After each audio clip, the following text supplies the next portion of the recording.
Glória a Deus, amém? Meus irmãos, é um prazer poder trazer a mensagem nessa manhã, novamente.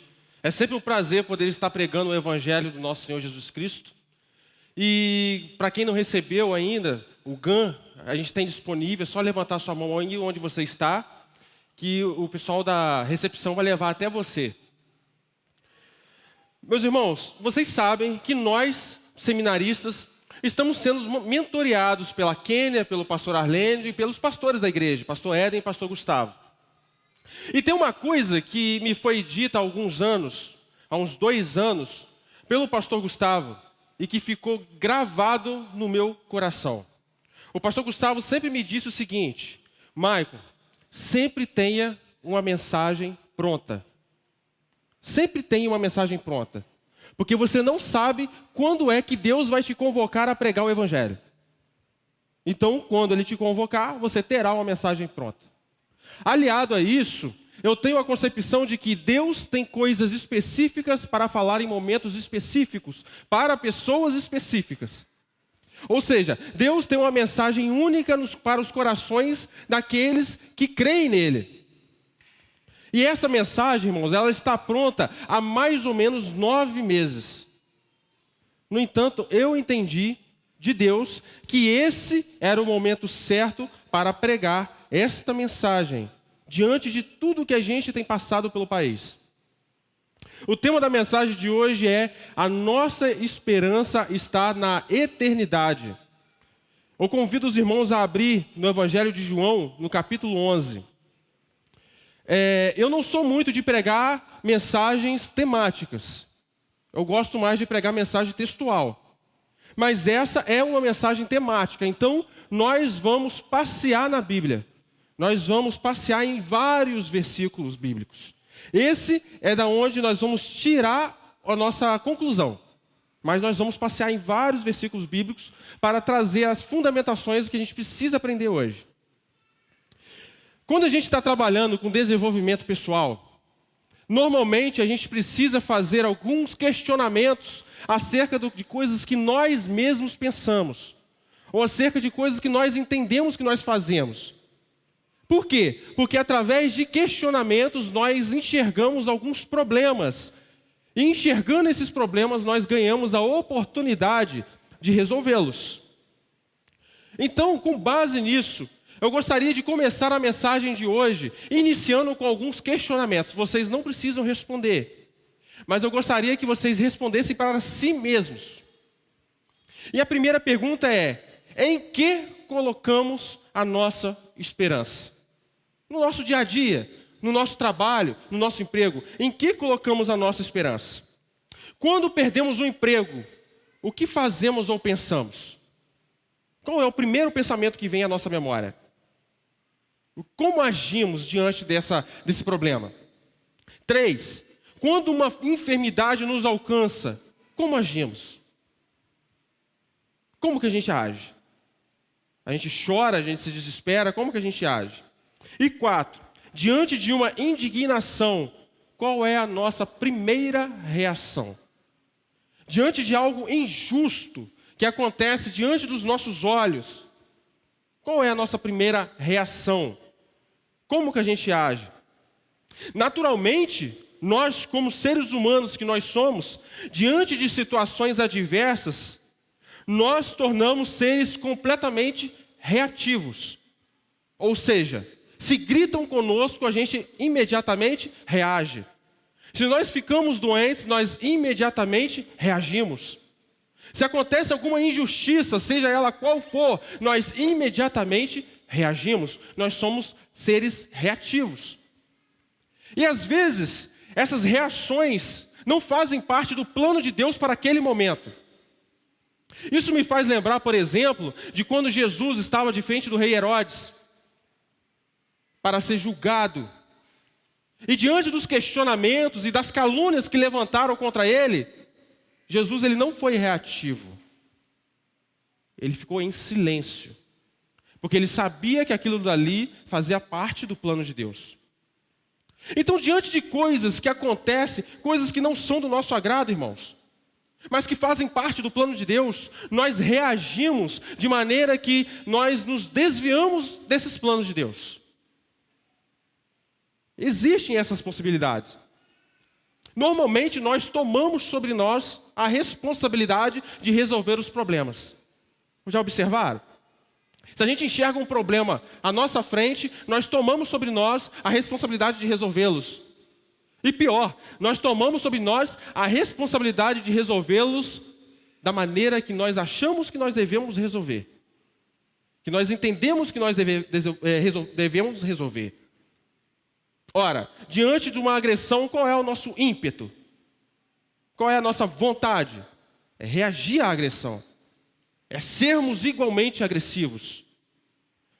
Sem antes questionar se essa reação faz parte do plano de Deus. Faz parte da vontade de Deus. Claro que todos nós temos as nossas responsabilidades. E claro que todos nós temos que fazer algo. A palavra de Deus, ela não prega para que a gente fique inerte. Mas a palavra de Deus prega para que a gente faça a vontade de Deus. Para que a gente faça aquilo que Deus quer que nós façamos. E diante de situações que fogem aos nossos controles, temos reações que externam preocupações, e essas preocupações nos fazem esquecer que quem é Deus e o que Ele é capaz de fazer. A preocupação só serve para isso, para nós esquecermos quem é Deus e o que Ele é capaz de fazer.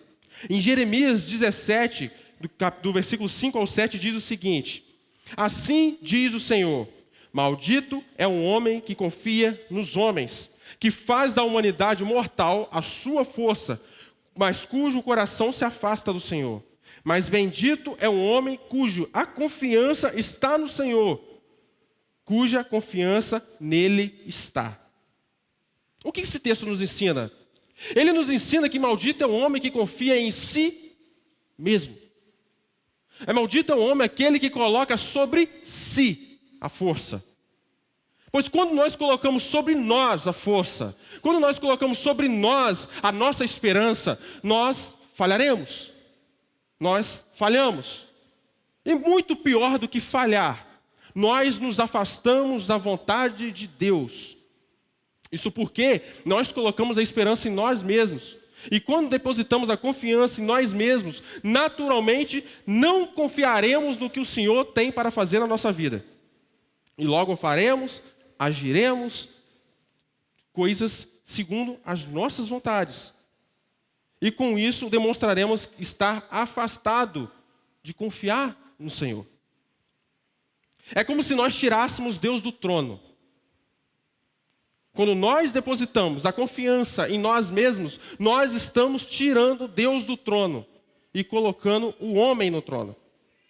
Ora, o homem é capaz de resolver tal problema. O homem vai resolver tal problema. O homem é responsável por resolver tal problema. Mas nós nos esquecemos, quando nós colocamos essas coisas, nós nos esquecemos de que há um Deus no trono.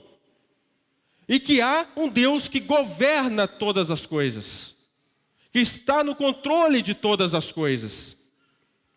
E, consequentemente, quando nós tiramos Deus do trono e colocamos o homem no trono, nós nos decepcionamos. É uma consequência. Porque a humanidade é um ser que decepciona, porque não é perfeito como o Senhor é perfeito. Isso me lembra, por exemplo, o caso de Moisés. Quando Moisés se ausentava para ir consultar o Senhor sobre o que o Senhor queria que ele fizesse, qual era a reação do povo? Confiar? Não. A reação do povo era criar para si ídolos que, segundo as vontades deles, iria resolver os problemas que eles enxergavam como deveriam ser resolvidos. Era isso que o povo fazia.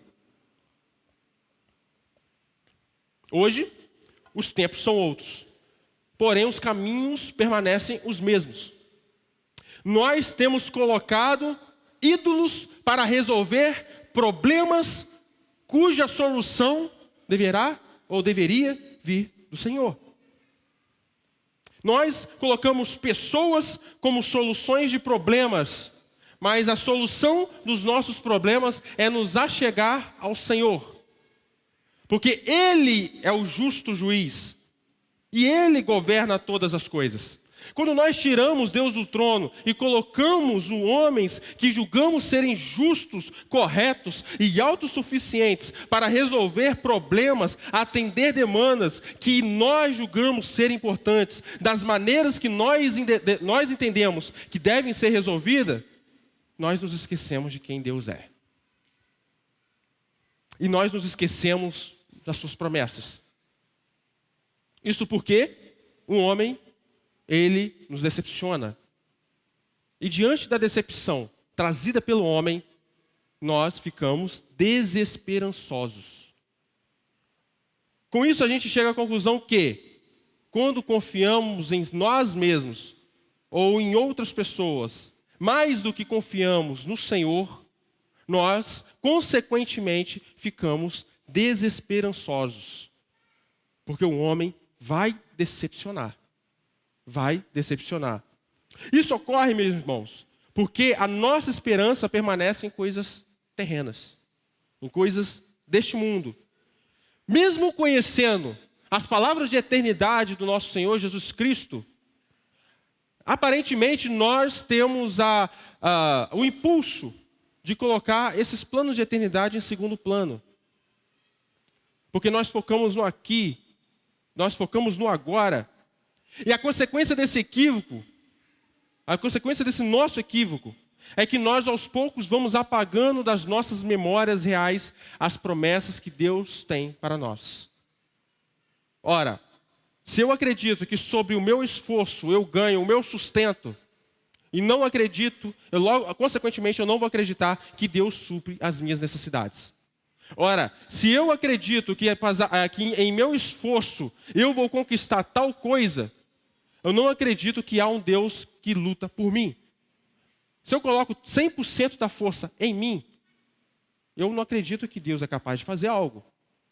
Porque se eu acreditar que Deus é capaz de fazer algo, eu entendo que eu não preciso colocar a força em mim. Entende? São coisas opostas.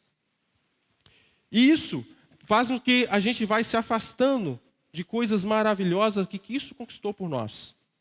Na cruz. E em seu lugar, no lugar da cruz, colocamos nós mesmos. Colocamos a humanidade. Colocamos o dinheiro. Colocamos o emprego. Colocamos pessoas. Colocamos políticos. No lugar de Deus. Como resolução dos problemas. Fulano de tal vai resolver. Não, queridos. Quem resolve é Deus. Quem levanta a autoridade é Deus. Quem supre as nossas necessidades é Deus. Quem atende as nossas demandas é Deus. Quem guia como nós devemos agir de acordo com tais situações é Deus. Quem nos ensina o que falar e quando falar e como falar é Deus. Quem coloca a palavra em nossas bocas é Deus. É isso que nós precisamos atentar em nossos corações. É Ele quem faz todas as coisas. Nós somos apenas instrumentos. Essa mensagem aqui, queridos, não tem nada a ver comigo. Quem coloca a mensagem no coração do pregador é Deus. Vocês podem ter certeza que se eu colocar eu na frente, tudo vai dar errado. Tudo vai dar errado.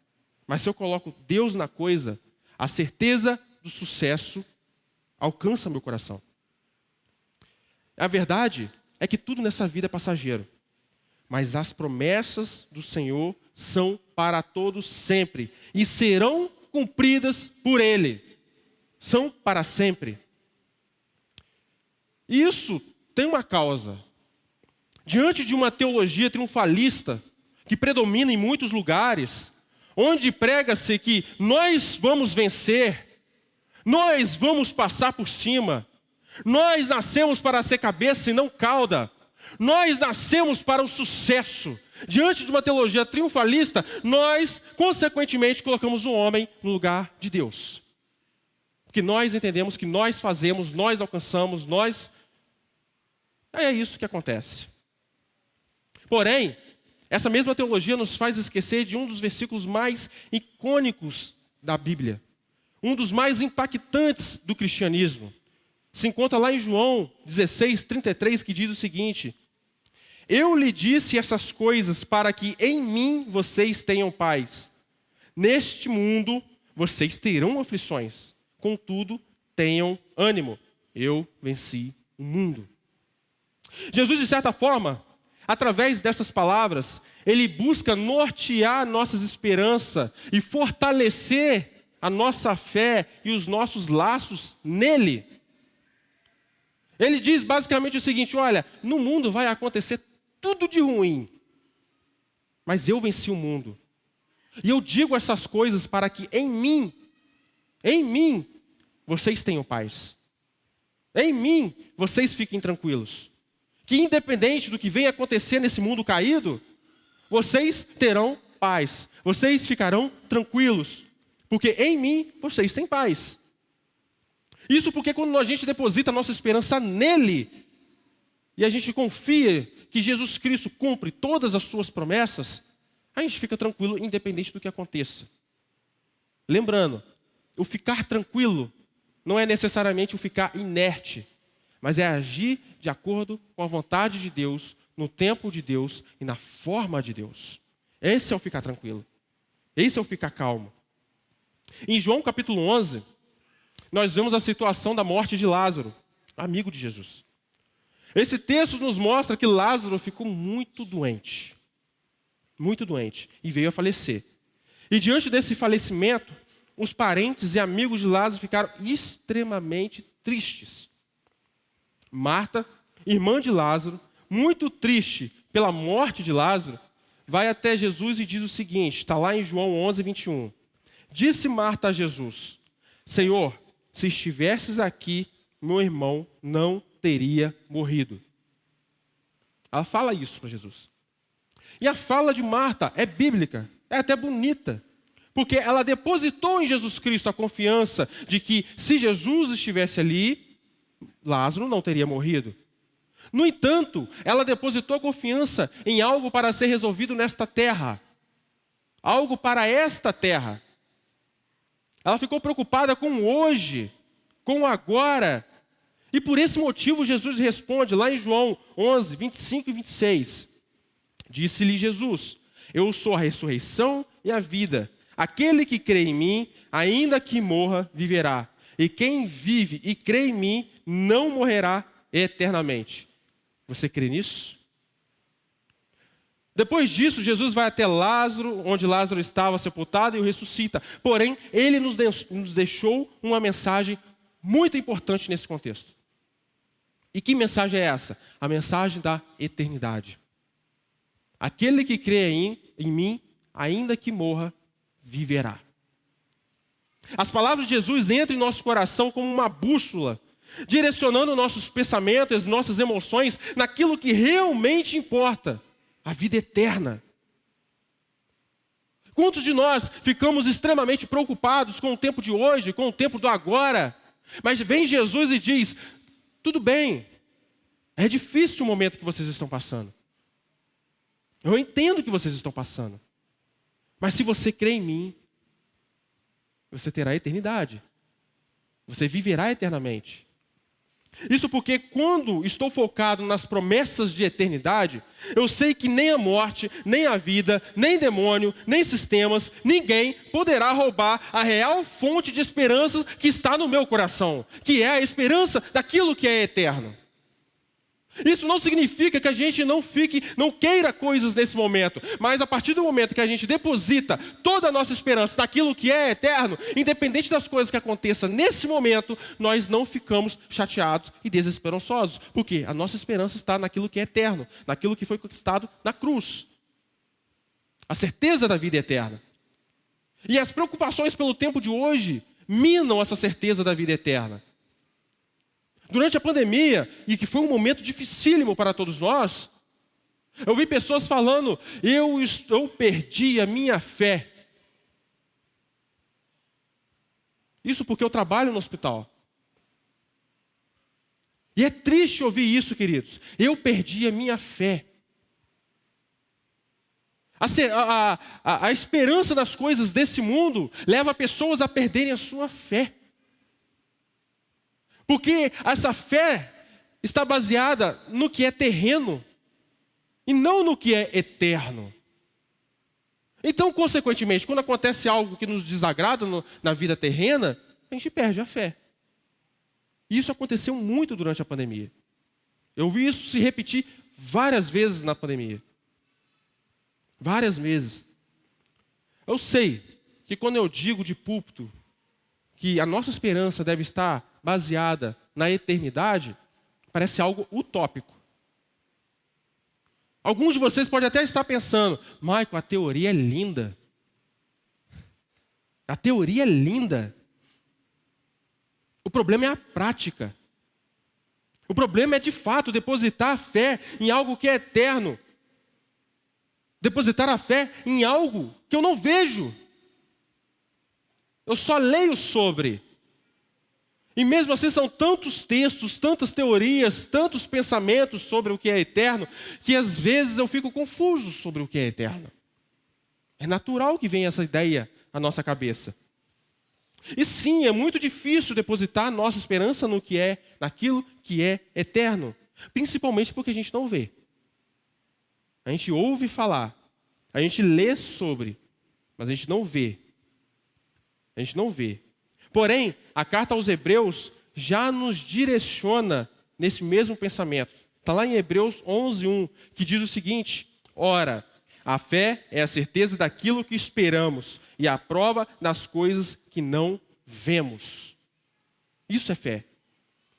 Logo, a fé não é com base nas coisas que nós vemos, não é com base no bom e belo emprego que nós conseguimos, não é com base na cura de uma enfermidade que nós alcançamos, não é com base nas bênçãos recebidas nesta terra. A nossa fé, ela se fortalece com base naquilo que é eterno, naquilo que nós não vemos.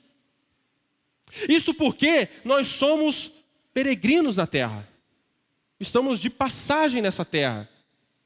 Igual o povo hebreu, que ficaram de passagem pelo deserto até Canaã, nós estamos de passagem nessa terra até a eternidade.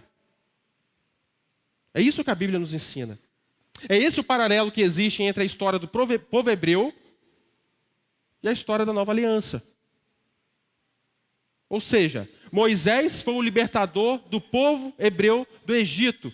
Cristo libertou a humanidade da escravidão do pecado.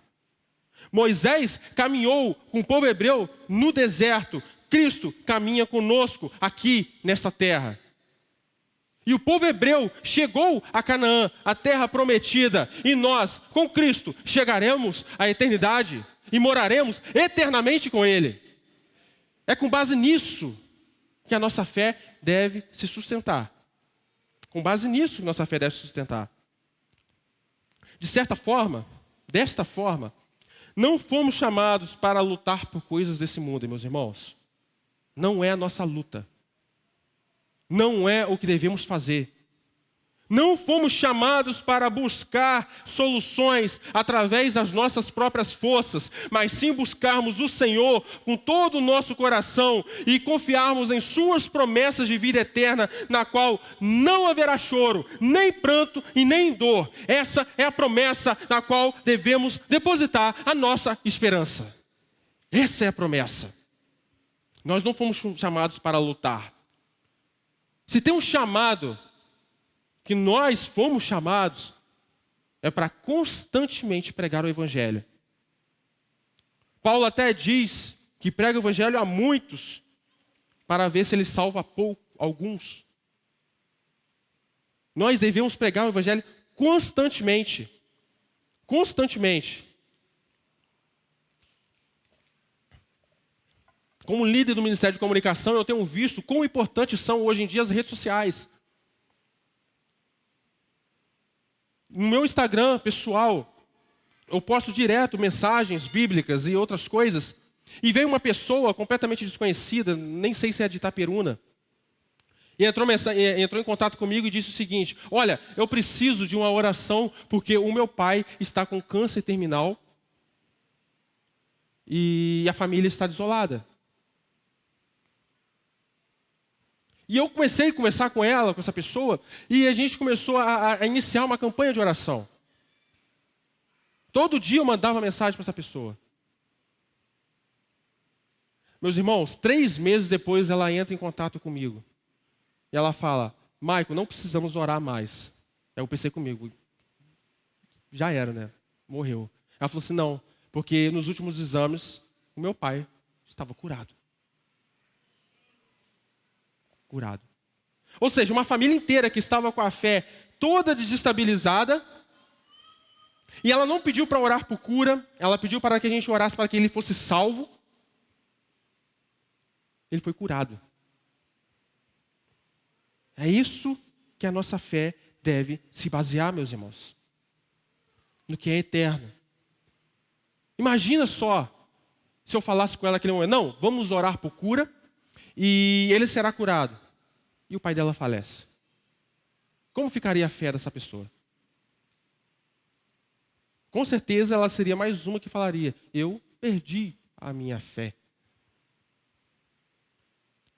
Mas o que acontece se nós tirarmos a esperança da eternidade? Se nós tirarmos a esperança da eternidade, nós nos preocupamos com as coisas dessa vida. Isso porque a preocupação é resultado de uma separação de nós das soluções de Deus. Pois diante de situações que não podemos resolver com as nossas mãos e distante das promessas de Deus, ficamos preocupados. Ficamos preocupados. A preocupação presta para nada, a não ser nos afastar da vontade de Deus. E nos afastar do próprio Deus. Tem uma frase que diz o seguinte, se você não pode resolver, não tem por que se preocupar, você não pode resolver. Se você pode resolver, também não tem por que se preocupar, vá lá e resolva. Mas a frase que eu gosto é, se você tem um Deus, e você tem certeza de que Ele cuida de você, não tem por que se preocupar. Ele estará com você. Ele estará com você. Quando tiramos a nossa esperança da eternidade, nós nos preocupamos com as coisas dessa vida, mas nós também nos afastamos das promessas de Deus. Ora, se a nossa esperança não está no que é eterno, logo ignoramos as promessas de Jesus pela eternidade e nos afastamos dela. Se eu não deposito toda a minha fé naquilo que é eterno, e a promessa de Cristo e a obra de Cristo nos leva para o que é eterno, eu me afasto de tudo que Cristo fez. Tudo que Ele fez. Cristo morreu na cruz para que nós fôssemos salvos. Para que nós vivêssemos com Ele na eternidade. Se eu tiro a minha esperança da eternidade, eu tiro a minha esperança do ato sacrificial de Cristo. E se eu tiro a minha esperança do ato sacrificial de Cristo, eu vou crer em quê? Entende? Como é perigoso colocarmos a esperança nas coisas desse mundo? E quando a gente tira a esperança da eternidade, a gente se preocupa com as coisas dessa vida, a gente se afasta das promessas de Deus e a gente, consequentemente, fica desesperançoso. Por quê? Eu vou ficar preocupado, eu não vou crer em nada, vou me afastar de Deus e, consequentemente, vou ficar desesperançoso. Isto porque, se eu não confio em Deus, se eu fico preocupado e se eu sou incapaz de resolver o problema, a minha esperança vai embora. A minha esperança vai embora. E diante das preocupações, por não sermos capazes de resolver as coisas, e o afastamento das promessas de Jesus, consequentemente, tiramos a esperança da eternidade e passaremos a ter esperança nenhuma. Nenhuma. Por isso é tão perigoso nós tirarmos os olhos de Cristo e do que é eterno. O ladrão da cruz, quando ele falou com Cristo, e Cristo disse que ainda hoje ele estaria na eternidade, observem que Cristo não livrou o ladrão da cruz da morte terrena. Cristo garantiu a vida eterna. Isso que nos traz esperança. Isso que nos traz esperança. Mas o que acontece quando a gente deposita a nossa esperança na eternidade? O que acontece quando eu deposito a esperança na eternidade? Quando eu deposito a esperança na eternidade, eu não ando ansioso. E Filipenses 4,6 diz o seguinte: não andem ansiosos por coisa alguma, mas em tudo, pela oração e súplicas, e com ações de graça, apresentam seus pedidos a Deus. Quando eu creio nele, quando eu creio no que é eterno, eu vou diretamente a Deus. Isso porque eu não coloco o homem em primeiro lugar, ou as ações humanas em primeiro lugar. Eu coloco Deus em primeiro lugar. E se eu coloco Deus em primeiro lugar, e levo as minhas súplicas e orações a Deus, eu não ando ansioso. Eu não tenho ansiedade. Quando eu deposito a minha esperança na eternidade, eu busco Jesus em primeiro lugar. Está lá em Mateus 6,33. Busquem, pois, em primeiro lugar o reino de Deus e a sua justiça, e todas essas coisas serão acrescentadas a vocês. Ora, o texto é simples. Buscar quem em primeiro lugar? O reino de Deus e a sua justiça. Então, meus irmãos, a orientação é o quê? Diante de uma dificuldade, diante de uma provação, é fazermos o quê? Buscarmos o reino de Deus e a sua justiça em primeiro lugar. Diante da fatura do cartão que a gente não consegue pagar porque estouramos o limite, a gente faz o quê? Busca em primeiro lugar o reino de Deus e a sua justiça, e as demais coisas nos serão acrescentadas. Diante de uma enfermidade, diante de um desemprego, diante de quaisquer problemas que a gente venha passar nessa terra, o que eu faço? Busco em primeiro lugar o reino de Deus e a sua justiça, e as demais coisas me serão acrescentadas. Essa é a promessa da palavra de Deus. Essa é a promessa da palavra de Deus. Eu não ando ansioso. Eu busco Jesus em primeiro lugar. Mas quando eu deposito a minha fé e a minha esperança na eternidade, eu não me abalo com as dificuldades da vida. Salmo 125:1 diz o seguinte: os que confiam no Senhor são como o monte de Sião, que não se pode abalar, mas permanece para sempre. Ou seja, quando eu deposito a minha confiança no Senhor, nada que acontece nesse mundo pode me abalar. E aí as pessoas lá fora que ainda não conhecem esse Jesus Cristo vai perguntar para você: como que você passa por tudo que você está passando e ainda tem esse sorriso na boca, tem esse sorriso no rosto? Você vira e fala: eu tenho esse sorriso no rosto porque aquele que eu creio me deu a certeza da vida eterna, e que independente das coisas que aconteçam nesse mundo, e essas coisas não me abalarão. Quando eu deposito a minha esperança na eternidade, eu não ando ansioso.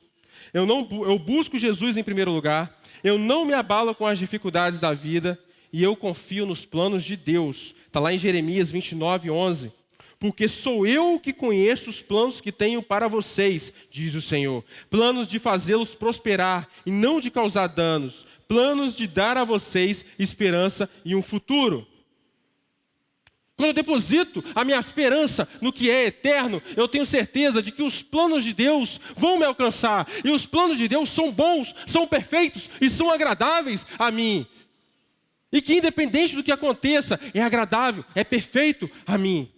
Pois Ele tem plano não de nos causar danos, mas de nos fazer prosperar. A eternidade é o maior presente que nos foi dado por Jesus. E foi conquistado na cruz, meus irmãos. Foi conquistado na cruz. Nada que aconteça nesse mundo poderá nos afastar da esperança de que Jesus nos garante que no final de tudo nós viveremos com Ele para todo sempre. Marta inicialmente não havia entendido isso. Ela não havia entendido isso. Assim como nós costumeiramente fazemos hoje. A gente não entende isso. Diante das dificuldades, diante das provações, diante de coisas que nós não concordamos, nós questionamos a Deus: ah, Jesus, por quê? Aí Jesus vem e fala: calma, meu filho, tudo que precisava ser resolvido eu já resolvi. Eu já resolvi. Mas o grande segredo da nossa fé está na certeza de que a morte física nos alcançará. Sim, queridos, todos nós morreremos um dia. A vida nesta terra, ela é finita. Ela é finita. Um dia, todos nós morreremos. E a nossa fé consiste na certeza de que mesmo morrendo nesta vida, nós viveremos eternamente com Cristo. É isso que ele diz a Marta: aquele que crê em mim, ainda que morra, viverá eternamente. É aí que está o centro da nossa fé. Que mesmo sabendo que um parente nosso morreu aqui hoje, se ele aceitou Jesus Cristo como seu único e suficiente Salvador, ele estará vivo eternamente. E é aí que é a importância de nós não travarmos batalhas que não são nossas e travarmos a batalha que é nossa, que é a pregação do Evangelho. Isso porque, através da pregação do Evangelho, muitos irão crer em Jesus Cristo. E esses muitos que crerão em Jesus Cristo, ainda que morra, viverão eternamente. Por isso que a nossa esperança está lá. Por isso que devemos levar o Evangelho da salvação. Essa deve ser a nossa preocupação. Quantas pessoas eu vou entregar nas mãos de Jesus Cristo esse ano? Quantas pessoas eu vou levar para a minha célula esse ano? Quantas pessoas eu vou discipular esse ano? Quantas pessoas e para quantas pessoas eu vou pregar o Evangelho de Jesus Cristo esse ano? Quantas vidas, através de mim, Cristo gerará? Essa deve ser a nossa preocupação. Se devemos nos preocupar com algo, deve ser isso. E essa preocupação não deve ser algo que nos paralisa, mas algo que nos leva a fazer, nos leva a cumprir. A melhor parte disso, dessa história, meus irmãos, é que nesse versículo, Jesus afirma a sua autoridade em 3 partes. Em 3 partes. 1, Jesus assume sua autoridade quando ele diz: eu sou. Em João 11, 25a, ele disse assim: disse-lhe Jesus: eu sou a ressurreição e a vida. Ele puxa para si a responsabilidade. Eu sou. E da mesma forma que isso gera fé em nossos corações, quando ele fala, eu sou, isso gera desapego em nossos corações, porque nós, seres humanos, não somos. Os homens não são. Os políticos não são. O único que é Jesus. O único que é. 2, Jesus afirmou sua autoridade quando ele diz ter o controle sobre a vida e a morte. João 11, 25b. Aquele que crê em mim, ainda que morra, viverá. Ele tem o controle sobre a vida e a morte. Então não tem por que a gente se preocupar. Não tem por que a gente ficar desesperançoso. Se a gente confia no Senhor e Ele tem um controle sobre a vida e a morte, por que eu devo me preocupar? Por que eu devo ficar chateado? Por que perder a minha esperança? E 3, Jesus afirma sua autoridade quando Ele assegura a eternidade. Em João 11, 26, Ele diz o seguinte: e quem vive e crê em mim não morrerá eternamente. Ele nos segura a eternidade. Ele nos segura a eternidade. Cristo tem autoridade sobre todas as coisas, queridos.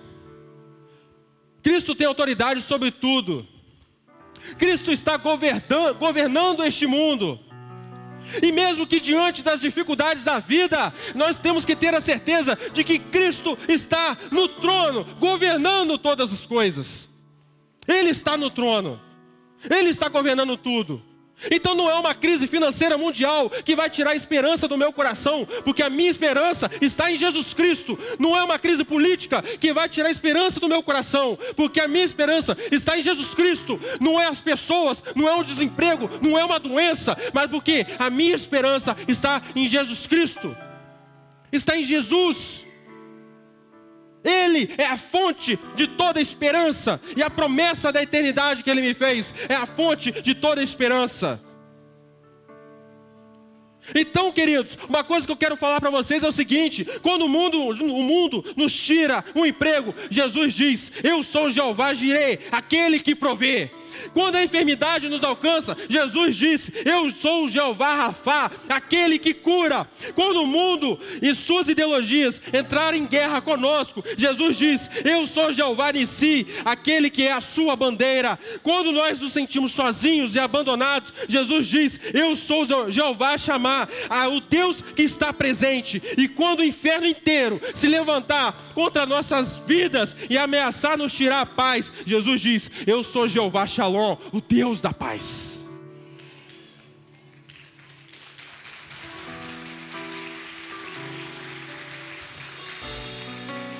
Esse é Jesus, queridos.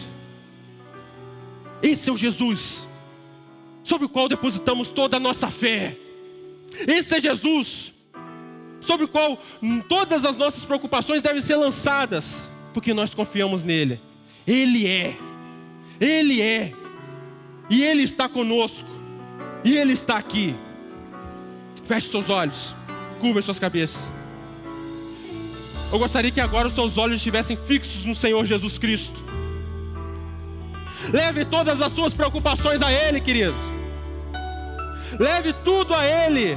Se é uma enfermidade, se é um desemprego, se é um problema grave na família, se é um problema grave no casamento, entregue nas mãos dEle e deposita nele e nas promessas dEle toda a sua esperança, porque Ele é capaz de resolver e Ele cumpre todas as suas promessas. Jesus, nós estamos aqui, Pai, nos derramando diante de Ti, Senhor, depositando toda a nossa esperança em Ti e na eternidade que o Senhor tem para nós. Por favor, Jesus, tire toda a ansiedade dos nossos corações, tire toda a preocupação dos nossos corações, em nome de Jesus. E toda vez que um problema, toda vez que uma dificuldade nos acometer, Pai, traga à nossa memória aquilo que nos traz esperança: a vida eterna, a certeza da eternidade, a certeza das tuas promessas e a certeza de quem o Senhor é. De quem o Senhor é. Em nome de Jesus. Amém. Amém, queridos. Amém, queridos. Eu convido os irmãos a ficarem de